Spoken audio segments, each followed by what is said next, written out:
What's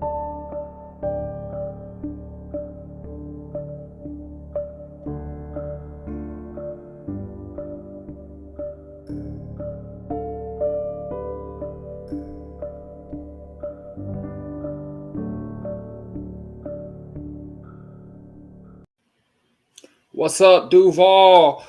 Uh, this is another episode of Duval Against y'all. I'm your host, Zach. You can find me on Twitter at blind_side_73. Um, Today, I'm going to be talking a little bit about my midseason awards for this 2023 season for Jaguars. But of course, make sure to like and subscribe. Just like I said, it's on the Blindside Network now, so it's something new. Hopefully, y'all enjoy it. So I'm gonna go ahead and dive right into it. So midseason awards, all right. So you know how at the end of the year we get Defensive Player of the Year, MVPs, and all that. So I'm doing one obviously just for the Jaguars.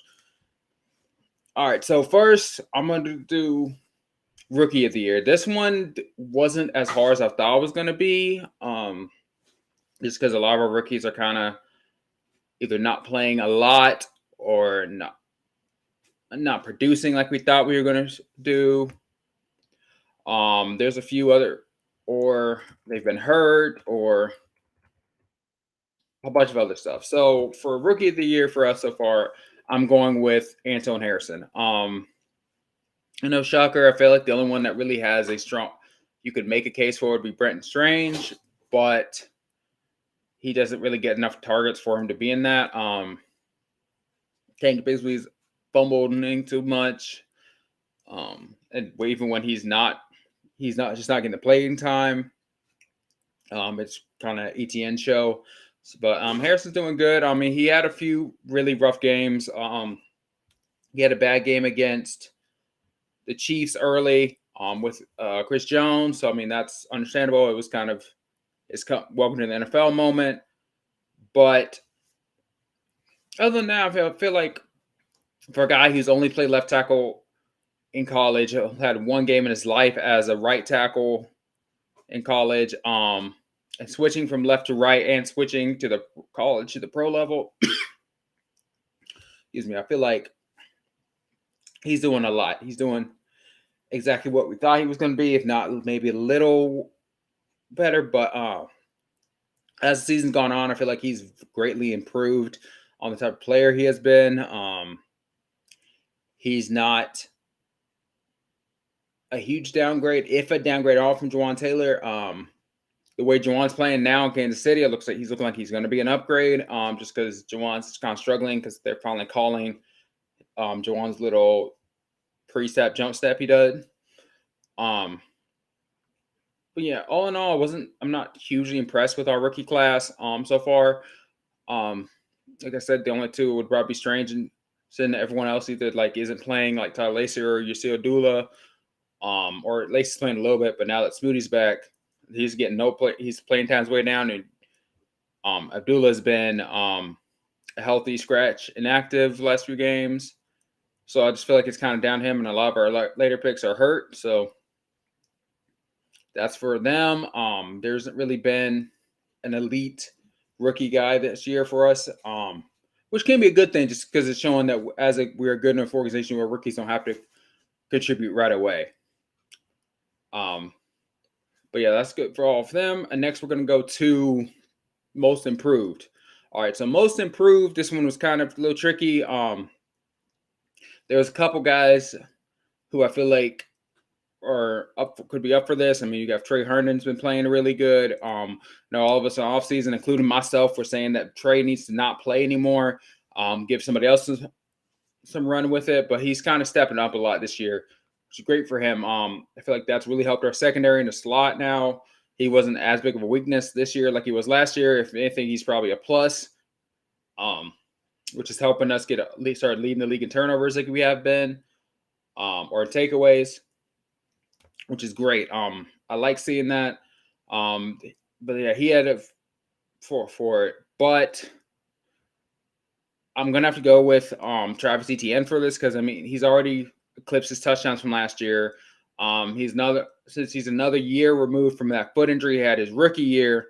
He's showing why he was a first round pick. It's kind of showing that our offense is kind of rolling through him, which a lot of the outside people are complaining about it and saying that we need to be with Trevor Moore and Calvin Ridley needs to put up more numbers and all this other stuff.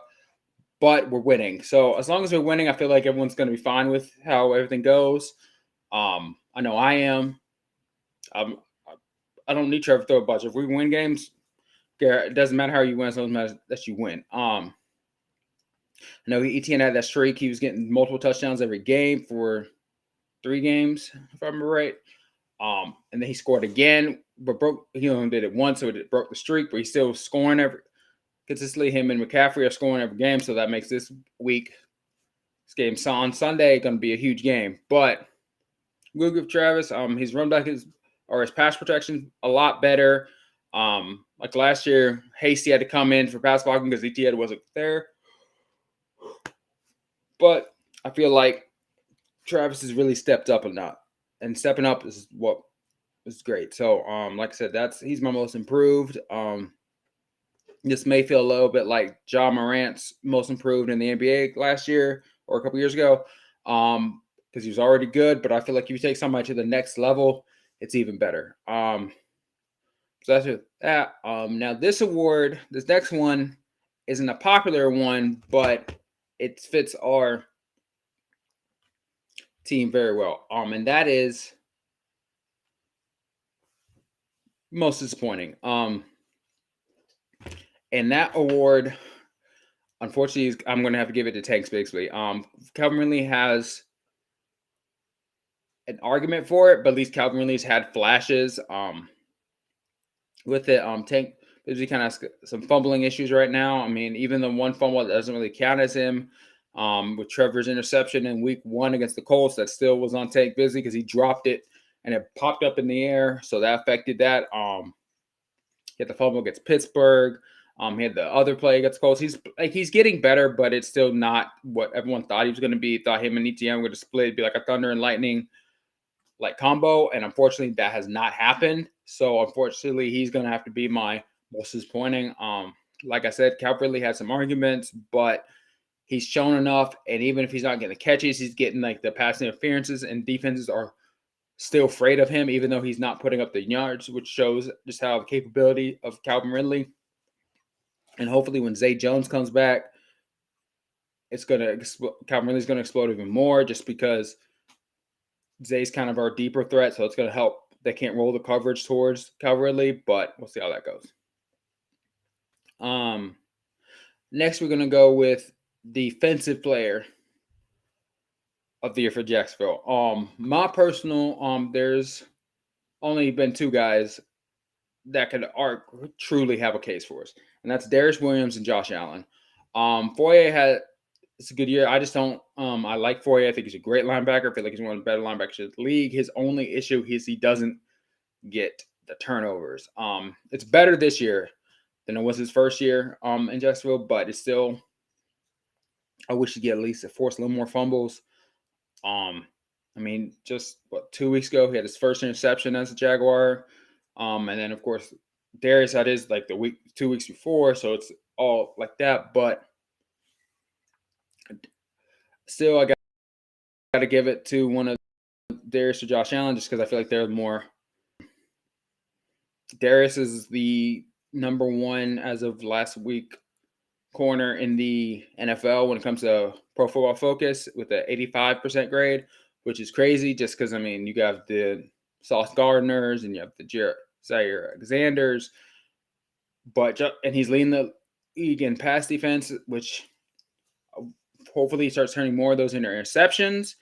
But he still leads the team in interceptions. Him and Cisco are tied with 3, but he's just dominating. We all thought Tyson Campbell was going to be the one and Tyson Campbell's still good. He's had a slower start, and then being out for a few games, it kind of showed him how much Darius Williams, how good he actually is on top of it. Just with, I mean, he's doing it, and then because the defenses are kind of having to help Buster Brown a little bit on the outside. So he's kind of on an island. He's still holding his own. Some of them, I think, may have something to do with some of the quarterbacks are throwing late, but still, he's putting up numbers. That's all that matters. And then, of course, the other candidate, Josh Allen. I don't feel like I got to say much more about him. He's having the best year of his life with us. I personally feel like we need to focus more on signing him more than Ridley. Like if it comes down to either or, I'm getting Josh Allen more than I'm getting Calvin Ridley personally. Just because I feel like when Josh Allen is not on the field and Trey Walker is getting double teamed, there's no other pass rush. There's been drives, if you watch them, when Josh Allen and Trayvon Walker are both off the field, it's bad on the pass rush. So I feel like he's a little more, because I feel like we can just go back to last year's offense with the Kirk and Zay Jones, if Ridley was to walk.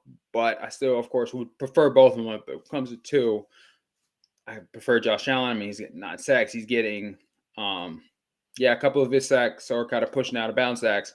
But then he's also, before the bye week, he was in the top 10 in pressures.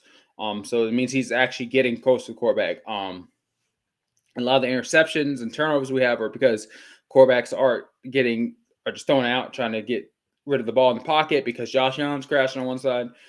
And because of his great year, it's helping Trayvon Walker on the other side have a great year. But so between those two, I got to give it the Defensive Player of the Year to Josh Allen. Like I said, sacks mean a lot more to me. Especially because some of these sacks are causing turnover sacks, either via forced fumbles, or even just his pressures are getting quarterbacks to get jumpy in the pocket, thus leading to more turnovers. But that's for them. Offensive Player of the Year, I'm still gonna get this. I think has to go to Trevor. And this is not MVP. This is Offensive Player of the Year. I just think Trevor's been a lot better. I mean, he's had that one bad throw against the Steelers, which was remind us of last year's Trevor, which I've yet to see a discussion about that. So I don't know if he was trying to get rid of it and it just didn't put enough on it, or if he was trying to force it to Ridley. And if that's the case, he needs to stop that. That's why we got rid of those plays. I thought it had been cleared up, but that's another reason why I would say keep Josh Allen over Ridley, because it feels like we force feed Ridley a little bit too much. Well, he needs it, but there comes a point we need to start looking for other receivers.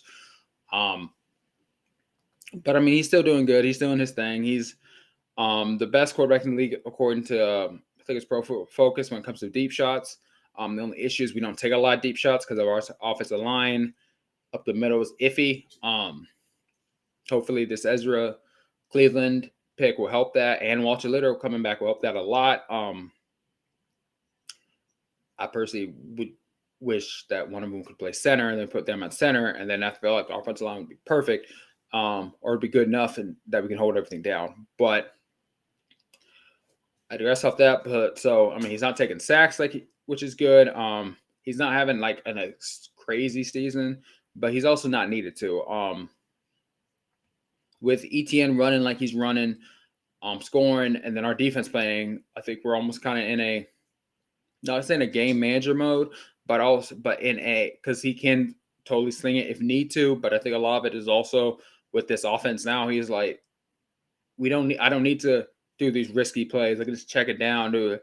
So my defense is going to bail us out. Which again, like I know that sounds kind of game manager, but the difference between I feel like Trevor and like say someone like an Alex Smith is Trevor has shown he can still throw it deep if need to. We can have to open up the offense. I just don't think they trust the interior offensive line enough right now at this moment to open it up as much as we should have been able to. Because I mean, we were waiting till Cam Robinson came back, and then Cam came back, and then Walter Little went down. So we never really haven't had our full offensive line together yet.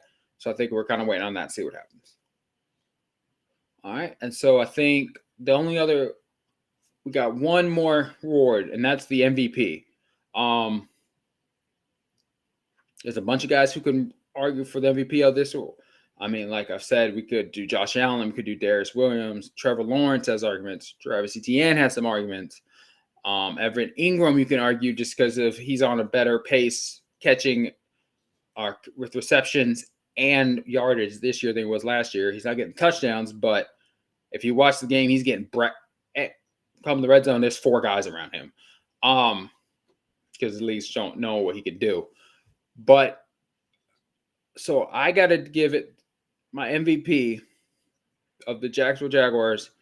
I got to give it to Travis Etienne at the moment. Like I said with the some of the stuff earlier, he's scoring so much. He's showing that he's a full-time back. I know a lot of people are like weren't sure if he could last the whole season as a number 1, but he's showing that he can. I also find it funny because a lot of people were talking last year about he was going to take all the snaps from James Robinson, which he did, but now this year came around and it's like, oh, he can't be a number 1 running back by himself. He needs Tank to basically take space. He's not letting Tank take any of his reps, other than like when he's tired, which I like seeing. I think that's great to see. Great offense. But again, so we're doing that, and then since we still got a little bit, I'm going to throw out one more award. I know I said MVP last, but I feel like everyone needs a little extra. And for this, I'm going to do Coach of the Year. Now, this can be anyone, like Doug Pearson could get it, or the offensive, defensive coaches, linebackers. It doesn't matter. It was anybody on the list. And for that, I'm going to go with Mike Caldwell. A lot of us did not think our defense was going to be good this year. It was going to be an offensive-driven situation. But we're showing our offense is struggling, and our defense has stepped way up. There's still a couple plays that Mike Caldwell will have a game that I'm not a huge fan of. I know most of us are not a huge fan of the Josh Allen, Trayvon Walker, and coverage plays, but they're working. I'd feel a lot better about him if we had another pass rusher, like say if we go get a Jason Pierre-Paul, so he has a pass rusher, an elite guy still. I feel like JPP still has a little bit left in him as a backup elite guy. I wouldn't start him, but as a third down rusher, so we could do the Josh Allen, Trayvon Walker in coverage plays and still have a pass rush, I feel like would do great for us. But fortunately, don't at the moment. So what we've done with him, I feel like he's done a great job. I feel like he may be even getting some interviews for some other positions. We'll see how that goes.